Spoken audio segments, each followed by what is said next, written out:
Baik, assalamualaikum warahmatullahi wabarakatuh. Selamat pagi kepada anak-anakku kelas 12 MIPA.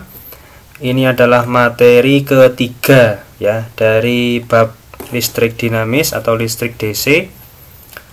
Kita pada video ketiga atau materi ketiga ini akan membahas hukum 1 dan hukum 2 Kirchhoff untuk rangkaian terbuka, yaitu untuk menentukan tegangan antara dua titik. Jadi pada konsep ini sebenarnya ada dua, yaitu rangkaian terbuka dan tertutup. Memang pada buku-buku fisika pada umumnya hukum 2 Kirchhoff ini lebih dititik beratkan kepada rangkaian tertutup atau yang disebut dengan loop. Nanti kalian akan dijelaskan materi untuk yang tertutup setelah video ketiga ini. Loh Pak, kenapa harus ada yang rangkaian terbuka? Karena pada intinya sebenarnya konsep menentukan tegangan antara dua titik ini nanti akan dijadikan satu dengan konsep yang untuk rangkaian tertutup. Nah ini yang nanti di video keempat. Jadi video ketiga dan video keempat itu sebenarnya materinya berkaitan. Hanya saja saya pisah agar kalian lebih mudah mempelajari konsepnya. Oke? Nah, hukum 1 Kirchhoff itu berbunyi bahwa jumlah kuat arus listrik ya yang memasuki titik persabangan itu sama saja dengan besar jumlah kuat arus yang meninggalkan titik percabangan tersebut. Maksudnya apa? Saya akan memberikan kalian langsung ilustrasi. Jadi kuat arus yang masuk itu sama saja dengan yang keluar lah, intinya begitu. Mungkin dulu waktu SMP sudah pernah ya. Nah ini ada sebuah rangkaian ya, di mana ada arus masuk sebesar 12 mA masuk ke titik percabangan. Nah ini yang namanya titik percabangan. Nah, tadi gimana bunyi hukumnya? Hukum 1 Kirchhoff bahwa arus yang masuk ya sama aja dengan jumlah kuat arus yang keluar dari cabang itu. Nah, kalau saya play, nah ini ya. Nah, ini ya, arus yang masuk. Nah, ini namanya titik percabangan tuh ini. Titik percabangan tuh ini ya. Jadi ini pertigaan apa ya, perempatan ya. Nah, itu. Ini titik percabangan. Jadi yang masuk 12 mA, yang keluar ke sini berapa? 4,8 ya. Kenapa ini bisa sama? Karena hambatannya sama-sama 1 kilo ohm gitu.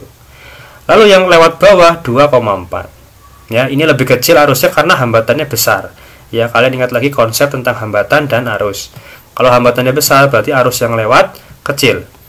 Nah, kalau ya dijumlahkan semua maka sama saja dengan 12 mA. Itulah hukum 1 Kirchhoff ya. Jadi arus yang masuk sama saja arus yang keluar dari titik cabang tersebut. Oke, kita kembali lagi ke sini. Nah, sehingga bisa dirumuskan ya. Jadi jumlah kuat arus yang masuk sama saja dengan jumlah kuat arus yang keluar. Dan ini yang tadi ya. Jadi ini adalah titik persabangannya. Lalu ini adalah kuat arus yang masuk 12 mA dan yang keluar totalnya juga 12 mA. Ini hanya penjelasan yang tadi ya, yang sudah saya tampilkan di animasi software tadi.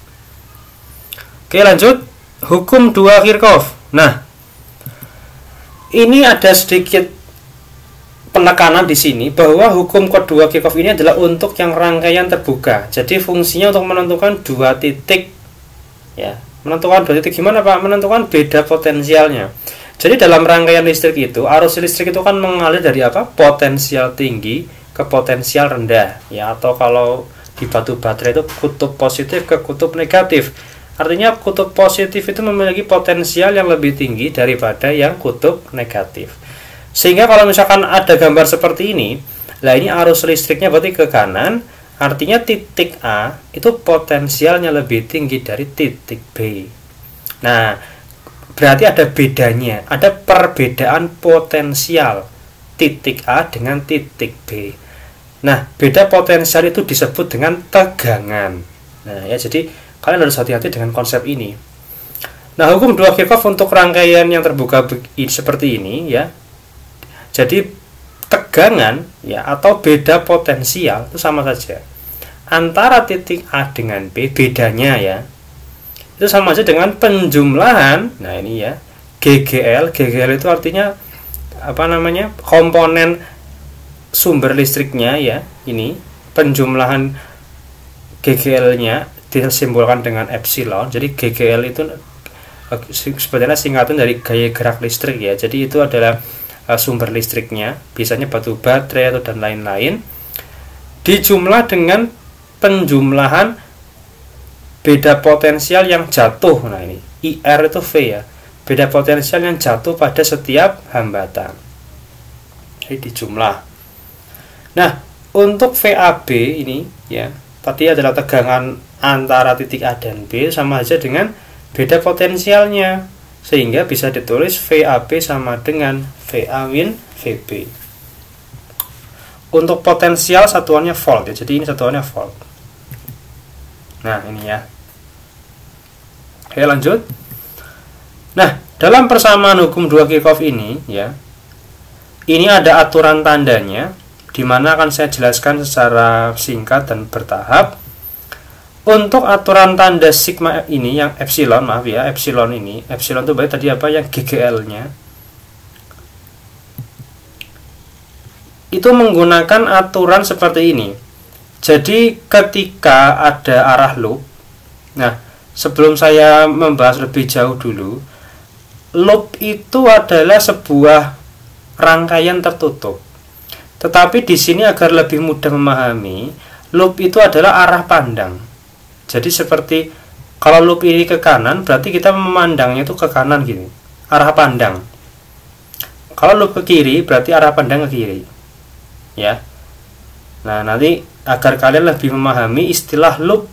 Nah, begitu. Nah, jika loopnya atau arah pandangnya ke sana, ya ke kanan begini, berarti GGL ini ya, epsilon ini itu bernilai plus. Kenapa begitu? Karena kutub yang pertama kali dijumpai itu adalah yang plus.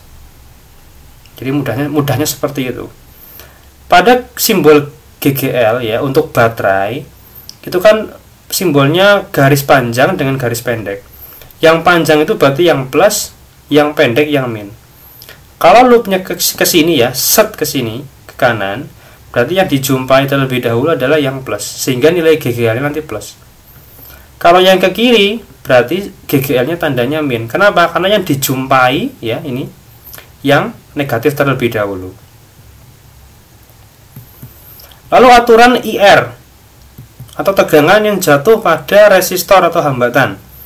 Kalau loopnya searah dengan arah arus ya, jadi gini, misalkan loopnya ke kanan, arah arusnya juga ke kanan, berarti nilai IR-nya plus. Lalu kalau loopnya ke kiri, arah arusnya ke kanan, berarti tandanya minus. Ya, ini tolong dipahami. Nah, untuk lebih jelasnya, saya akan berikan kalian contoh. Nah, ada 3 contoh di sini. Mari kita tentukan tanda plus minusnya. Oke, gambar pertama, perhatikan. Arusnya adalah ke kanan, ya. Ini yang diminta loop AB. Jadi arah pandang A ke B. Ya, yang A ke B dulu. A ke B berarti set ke kanan. Untuk sigma E-nya yang ketemu terlebih dahulu ya, yang dijumpai pertama adalah yang plus, berarti dia sigma E-nya plus. Nah, lalu IR-nya di sini ada 2 R, ya berarti IR1 dan IR2. Ya. Kenapa nilainya plus? Karena arusnya juga ke kanan. Arah loopnya juga ke kanan, sehingga plus. Paham ya? Sekarang, kalau loopnya BA, nah ini BA, berarti loopnya ke kiri. Kalau ke kiri, berarti yang dijumpai terlebih dahulu GGL-nya adalah yang kutub negatif, sehingga ini negatif. Nah, kenapa ini min dua-duanya? Karena kita kan loopnya BA, arusnya ke kanan, oh berarti IR-nya juga negatif. Gambar kedua, loop AB, berarti untuk GGL-nya yang dijumpai terlebih dahulu adalah yang negatif ya, negatif. Oke, berarti nanti nilainya, nah GGL-nya negatif. Lalu IR-nya ada 2R, oh berarti IR1 dan IR2, arusnya ke kanan, loopnya juga ke kanan, berarti plus. Sekarang bagaimana kalau loopnya BA? Ya, loop itu jadi arah pandang. Gitu aja. Walaupun memang sebenarnya loop itu artinya rangkaian tertutup. Di sini hanya saya bilang arah pandang agar kalian lebih memahami dan mudah mengartikan kata loop. Nah, itu. Oke, lanjut ya. Sekarang loopnya BA. Nah, loop BA berarti BA ke kiri. GGL kutub yang dijumpai terlebih dahulu adalah yang plus, berarti dia plus. Lalu IR-nya ada 2 ya, berarti IR1, IR2. Arusnya ke kanan, loopnya ke kiri. Nah, berarti berlawanan sehingga minus. Sekarang gambar ketiga. Nah, ini GGL-nya ada 2. Ada epsilon 1 dan epsilon 2. Loopnya AB dulu. Nah, set yang dijumpai pertama plus, berarti plus E1. Set. Nah, yang dijumpai pertama adalah yang negatif. Berarti ini negatif epsilon 2. Paham ya? Sekarang untuk IR-nya, karena arusnya searah dengan arah loop, berarti ya plus semua, dua-duanya. Sekarang yang loop BA. BA berarti ke kiri. Set kutub plus dulu. Nah, berarti epsilon 2. Set. Nah, kutub negatif dulu yang dijumpai, berarti min epsilon 1. Nah, karena arusnya ke kanan, loopnya ke kiri, berlawanan, sehingga ininya negatif semua. Ya, paham ya? Tolong konsep seperti ini tolong dipahami, karena ini memang agak berat, agak berbobot tentang hukum 2 Kirchhoff ini. Kalian bisa lebih memahami dengan berkali-kali memutar video ini ya, kalau kalian bingung atau mungkin bertanya kepada saya. Intinya aturan plus dan min tolong dipahami kembali. Oke? Lanjut. Contoh soalnya. Ada 3 hambatan ya. Jadi ini R1, R2, R3. Nah, ini kamu kalau udah ke contoh soal mungkin akan lebih bisa paham. Besarnya masing-masing 5, 4, 6 ohm. Nah, arus listrik yang mengalir pada R1 2 ampere. Nah, ya. Yang R2 juga 2 ampere. Nah, kalian sudah bisa tahu ini menurut hukum 1 Kirchhoff, ini 2 ampere ya, ke titik percabangan.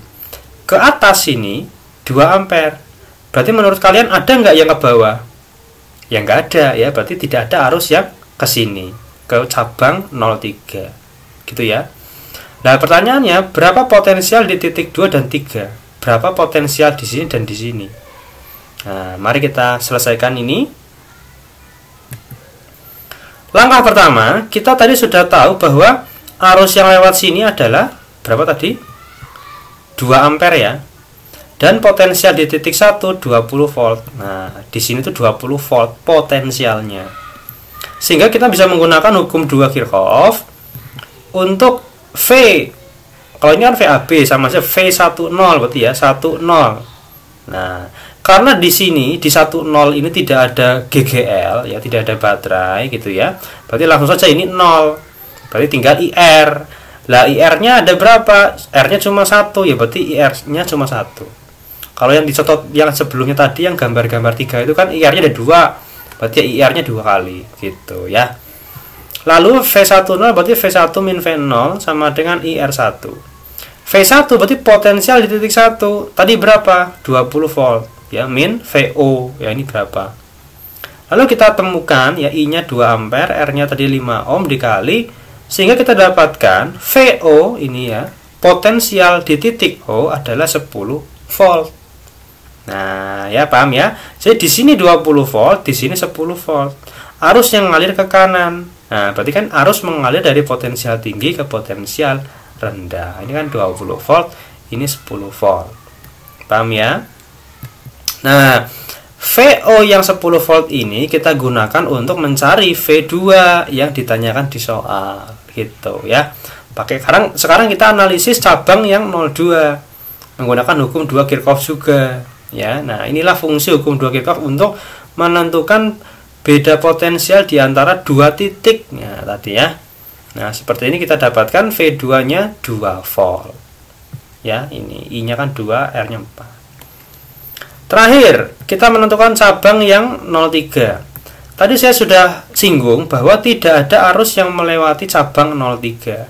Kenapa? Karena ini 2, ini 2. Nah, menurut hukum 1 Kirchhoff, berarti ya tidak ada yang arus ke sini. Kan arus masuk sama dengan arus yang keluar. Maka dengan analisis hukum 2-nya, kita bisa menentukan V3-nya di sini 10 volt. Oke? Ya, begitu. V0-nya dari sini tadi ya, gitu. Nah, dari hasil ini kita juga sudah tahu, oh, di sini titik O tegangannya berapa? Di titik O potensialnya berapa? 10 volt. Di titik 3 potensialnya berapa? 10 volt. Nah, kalau potensialnya sama, ada bedanya enggak? Tidak ada. Sama-sama 10 volt. 0 dan 3 sama-sama 10 volt potensialnya. Kalau sama potensialnya, tidak ada bedanya, berarti tidak ada arus yang mengalir. Nah, paham ya? Jadi kan arus listrik yang mengalir itu karena ada apa? Beda potensial. Ini 1 dan 0, ada arus enggak? Ada. Kenapa? Titik 1 berapa tadi? 20 volt. Titik 0 10 volt. Oh, ada bedanya, ada arus yang mengalir. Titik O tadi berapa? 10 volt. Titik 2 berapa? 2 volt. Ada bedanya? Ada. Berarti ada arus yang mengalir. Paham ya? Nah, gitu. Jadi arus di situ ada bedanya. Seperti air sungai ya. Air sungai kalau apa namanya? Wadahnya itu mendatar, kan tidak ada perbedaan ketinggian, ngalir nggak? Kan nggak. Ya, tapi kalau wadahnya apa?